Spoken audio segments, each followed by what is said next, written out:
And then 17th Mech, the Turkish Mech Brigade, with an aviation battalion in direct support, will then move south and begin their attack on Objective Charlie, which we have here as defeating enemy force on Objective Patton.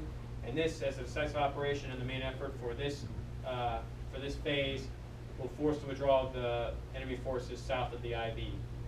Again, 1-4 is conducting a guard, and then Task Force 3-4, who was the main effort for shaping Operation 2 or Phase 3 Bravo, is now conducting consolidation, reorganization, in preparation for Phase 4 activities. The reserve is still 369. They'll move from attack position Bobcat to attack position Cheetah, along with the division TAC, and then so they are best positioned to support the 17th Mech Brigade in their attack to defeat the enemy forces.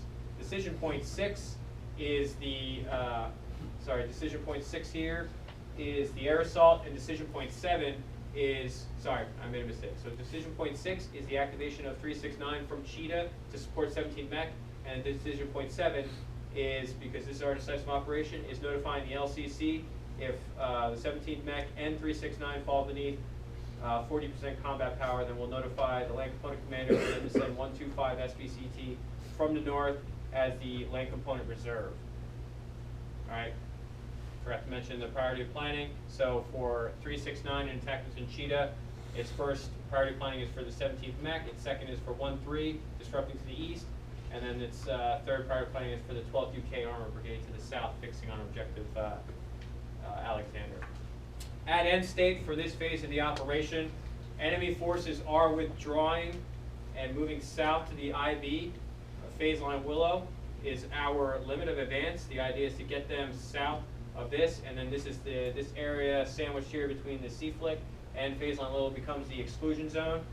12th Armor is oriented to the south, 17 Mech is oriented to the south, and 1-3 is oriented to the south. Beginning to enforce the exclusion zone and preparing for phase 4 activities. 110 IBC is oriented to the north, continuing to screen the 2 Mech boundary and then preparing for phase 4 activities. 1-4 SBCT is still conducting their guard along MSR Yankee to ensure they're maintaining free maneuver on the locks and denying SAPA forces the ability to disrupt or destroy critical infrastructure. We've also minimized collateral damage and are protecting or beginning now to task our forces specifically within 1-4 and 110 targeted protection sites from the defended assets list. Any of your questions, I'll be followed by information collection. All right, sir, for the final phase or final part. Let's hold here. I think I've seen enough. I'm confident that phase 3 is planning in detail as the previous phase 3 Charlie, the previous 3 phases, 2 phases we've seen. So I've got a couple of comments. They're not criticisms; they're just observations on movement and maneuver. Looking at 1-4 conducting a guard between the phase line gray and orange. I'm curious. There's been an evaluation of that kilometers and the terrain. Is that an appropriate mission for that brigade based off of what the estimated threat is? And I see a striker brigade, task organized pure, facing a tank division at 80% strength with remnants of the 88. So just food for thought. And logistics, the timeline is really detailed. So logistically, when is the friction point? When do we see that we're going to be at the lowest ebb of our priorities to supply to be able to refuel, rearm on the move? Looking at 181 hours, 80-ish, for the operation from phase 3 Alpha to Bravo. And that goes back to mission command and operations. I'm not sure if, and I hate to use the word fighter management, so when does the division become fatigued during this operation of 181 continuous hours based off a 24-hour day trying to maintain momentum? I'm really pleased. I was able to follow your concepts. I really appreciate the timeline. That really puts it in context for me and raises those concerns, which are good concerns to be focused on, I think. That's all I've got right now. Chief, just real quick, the 75th, I see we got them really moving into RAO. Gotta really ask higher.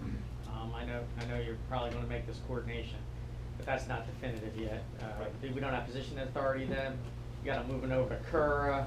That timing, I'd like that to get a little bit better if we, especially if they got some key fire support tests, we're gonna be dependent on them. To set conditions, like Maneuver talked about. That's all I got. You've got a number of accesses, based upon my knowledge of the terrain, which appear to be going through lowlands and wetlands, and is that considered at all, or are you just charging for both tracked followed by wheeled vehicles? So we considered the effective mobility of both the tracks and the SBCT. The way we interpret it is the terrain actually to the south is a little more restricted than to the north. To the north, it seems, looking at the map, like prairie land. And I'm sure there is some, based on the weather, there's some saturation and inundation, maybe rising the water table. But in terms of a tank and a Bradley being able to effectively get through mobility corridors, we don't see it as a significant disruption to the movement. And then to further, the SBCT to the south, they can put their vehicles in 8x, and they're capable of mobilize through that pretty effectively as well. It was a consideration when we did, and that's part of the reason why 1-4 went to the south and the tanks went to the north. And you're confident your wheeled logistics elements can keep up, like forward sport companies? Following behind track vehicles which have torn up the terrain. You can look into that, sir. I know that the fuelers are probably the most mobile vehicles. The 1078s, right? 1078s, they can get through anything.